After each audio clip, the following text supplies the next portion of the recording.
In Narcissus' case, he was so obsessed with himself that he died. He couldn't eat. He couldn't pull himself away from his image. But that's not what narcissism is. I mean, narcissism is an extremely complicated phenomenon that has both a positive and a negative component to it. So that, yeah, I think there's a way of loving yourself, which is essential, that we all have to do that if we're going to love anybody else. But also, I think that narcissism is also used to describe self-hatred, a kind of self-obsession and an ambivalence with oneself, and that gets projected onto other people. So those are the things we run into in psychotherapy all the time, I think, those two poles. Yeah, I know, but I think it seems to be confusing to use the same concept. It is confusing, it is, yeah. Narcissism is basically a pathological concept, Yeah. and it needs to be dealt with as such. Well, it's one of the criticisms of Freud is the... Did Winnicott deal with it? No, I don't think Winnicott really talks about this. Who am I thinking of? Kohut. It's also Kohut. Yeah, Kohut talks about narcissism in a somewhat strictly pathological sense. One of the problems that people, I think a lot of analysts have with Freud is the ambiguity in all these terms. And so we've tried to come up with different terms from every shade of meaning, and I'm not so sure that works either. But I agree, it's extremely complicated to... Yeah, because a lot of people have resistance to... I've run into any number of people, I'm sure you have too, who said, you look at the different people that do love yourself, and I said, well, do you love yourself? I said, well, no, I love myself. Mm-hmm. The least favorite person in all the people I know. Mm-hmm. And that's not normal. I mean, it's normal in the sense that it occurs. But Yeah. it can't be healthy. If you can't love yourself, how can you love someone? Well, some people are not sufficiently narcissistic. Right. I mean, that's the irony of psychoanalysis is it helps us to become more narcissistic, not less. Yeah, but that's what I think the concept of narcissism, the mythic name of narcissism is the wrong name for that. Yeah. Well, Because he fell in love with his mirror image. but that's why we can discuss it, Yes, well. Ralph.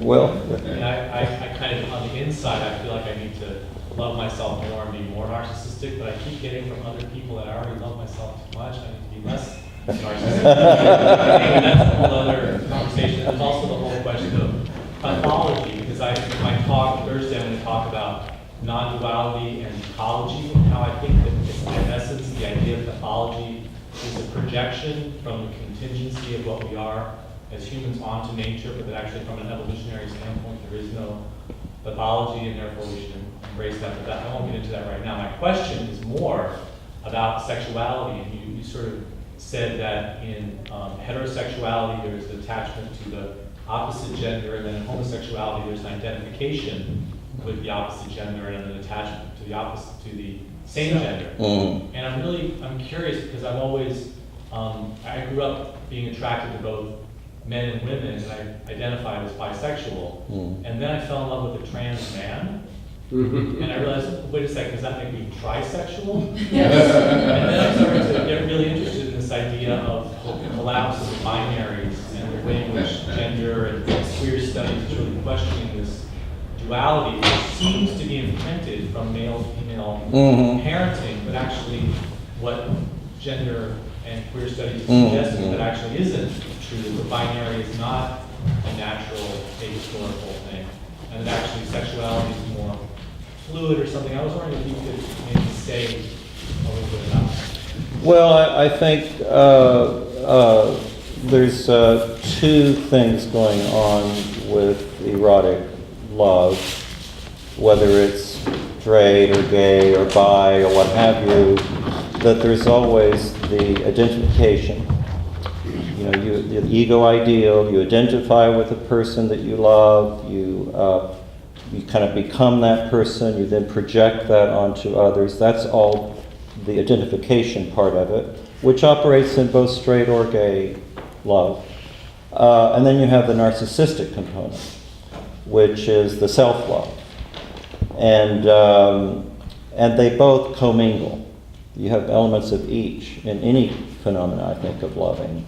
Freud thought that if you're gay, that the narcissistic component of love is more powerful.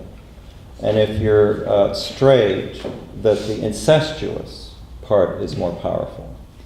Because, it always gets back to the incestuous love object as the original love object. But obviously, it can be reversed. You can be more narcissistic if you're straight. You can be more incestuously charged if you're gay. So none of these things are laid in stone. Is there a test I can take? That's Between 3 and 4 this afternoon. Yeah. Gita. I just want to talk about that narcissistic thing and self-love versus self-hate. That there's the myth and there's the whole psychoanalytic and the writings about narcissism. But I think one of the things to note is we talk about the narcissistic wound, and that wound is about not receiving and having your own self-love, self-worth reflected. So when I hear narcissistic, I don't think self-love at all. It's really, in lived reality, all the people that I know, it's really more self-wound. And that the wound is about that, and that is what we're projecting. That's what becomes like the Holy Ghost that you were talking about. Freud is looking for it. And it's really learning to love ourselves without having to have that negative love reflection. From your original parents. So it's very confusing when you start talking about narcissism as the self-love. It's really the narcissistic lack of honest comfort in your own skin and love. I think. No, I hear you. Kohut, of course, decided, okay, let's just say that narcissism is pathological. And Neville Symington came to the same conclusion. He wrote a book on that. Let's just get rid of this ambiguity stuff completely. Stan Levy, who's an analyst that I really admired a lot, actually came to the conclusion we shouldn't even use the term narcissism anymore because it's way too confusing and complicated. But I love the complexity of it. So. Yes. Well, we can talk about it. What can I say? Yeah, it gives you something to talk about. Patricia? Thanks, Mike, for the talk. I wanted to ask for a bit of clarification to why you don't think that the happipiness that you describe in giving is a kind of ethics. Maybe I misunderstood, but that's what I understood you to say. So I want to clarify a little, to hear a bit more about that. Especially, I have Aristotle in mind, right, who defines ethics as happiness. So that's in the back of my mind too. And then you asked what kind of madness is love, a good kind or a bad kind. It's not quite clear to me if you think of this love that you describe at the end as also a kind of madness. The eros is a kind of mania, but is what you're describing also a kind of madness? That was also not clear to me. Okay. So the ethics and happiness. The ethics, I love Aristotle's Nicomachean Ethics, and it's all about happiness and friendship, and but he's using the word ethics as the Greeks use the word ethics differently than how we use it today. For the Greeks, ethics is simply the right way to live. And if you live the right way, you're happy. It's not about being moralistic or following rules. It's very subjective because, we each have to find our own way through that. And Aristotle had a very complicated system of how you become happy. Part of it has to be pleasurable. Part of it is that you have to be lucky. You can't control it. You can't just go out and seek it and find it. But you do have to go out and seek it and be lucky. And you also have to be a good person. So in other words, Aristotle, I think, might be the first person to say if you're narcissistic, you're not going to be happy. So I think I love Aristotle and what he says about that, and that's been very influential on my thinking about that. So you meant ethics in a different Yeah, when I'm saying that, you know, that you can't just follow ethical rules and be happy. That you have to be able to love to be happy. So just following a good ethical prescription of being a moral, upright person, you know, which of course we're all encouraged to do, that doesn't achieve happiness. Kind of just going through the motions and just like following all the steps. Yeah. Yeah. Yeah, and in fact, a lot of people that are very vigilant about, you know, being ethical, they're also very vigilant about how unethical they think everybody else is.